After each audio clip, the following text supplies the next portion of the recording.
They sure did. That would be the Baltimore Ravens. The Ravens getting revenge, and Lamar Jackson gets his first playoff win, sending Tennessee packing. We gave a game ball to Lamar and really the whole team, backing him up and having his back for his first playoff win. We're just happy for him. It's something that he won't have to talk about. And I don't really care what people say, I'm just happy we got the win, to move on in the next round. Max, there's been a lot of question marks surrounding Lamar Jackson. Can he really throw? Is he really an NFL quarterback? Can he handle the pressure? That was something you talked about in the biggest moments. Did he finally silence his critics? No, but he did, as you mentioned, get the monkey off his back. My criticism of Lamar, my biggest criticism was that, he silenced me in this respect. My biggest criticism was not that he couldn't beat good teams or pass the ball. For his age, at age 21, age 22, he passed the ball very well by NFL historical standards, right? Who else at his age passed the ball better? No, and by the way, he beaten plenty of good teams. My criticism was he never beat the teams he had to beat when the lights shined brightest. The Ben Roethlisberger Steelers, he lost to 0-1. The Chiefs, you're in the AFC, you got to beat the Chiefs, 0-3. And in the playoffs, he was 0-2, and particularly in the first game, played poorly. And even last year, put up numbers, but was not his normal excellent self. He was a little bit less than that. But when he had to be great, he was great. So in that sense, he showed he can win a playoff game. But Stephen A., the critics will remain, because the criticism is this: a player with Lamar Jackson's style, meaning he's not a pocket passer. He's not going to beat you, with precision passing. He's going to do it with his legs in the moment of truth. That style player can't win a Super Bowl. Stephen A., I don't think that's true. I think he can. But that's going to be the criticism. And until Lamar Jackson makes a deep playoff run, that criticism will remain. As a matter of fact, it was huge that he won that game. But in the history of the NFL, has a guy with that style, no one's like Lamar, right? But a guy with that style ever won a Super Bowl? And until he makes that deep playoff run, that criticism will continue. You're wrong. And the reason why you're wrong is because all of those questions, they can remain in the perpetuity. It doesn't matter. The bottom line is he was the storyline because he was 0-2 in the postseason and he had played awful. That's the bottom line.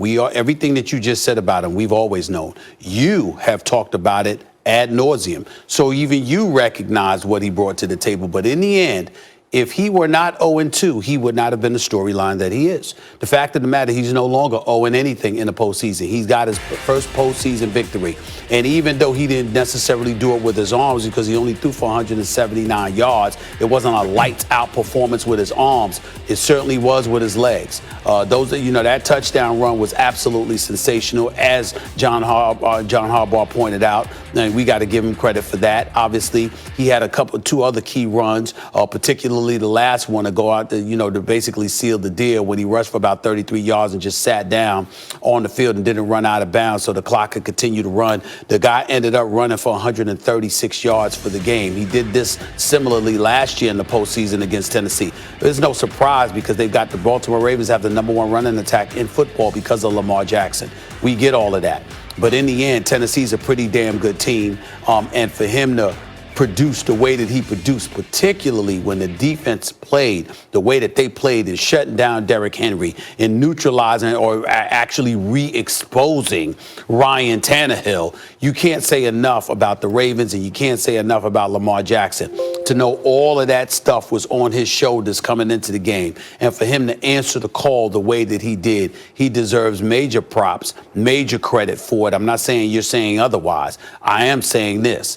In the end, when it comes down to the question about silencing his critics, it's about the criticism. The criticism was he did not win come postseason time. That is no longer the case. Now he'll be judged and picked apart like any other quarterback would be. But what won't be the narrative is that the man can't win a playoff game because he did that.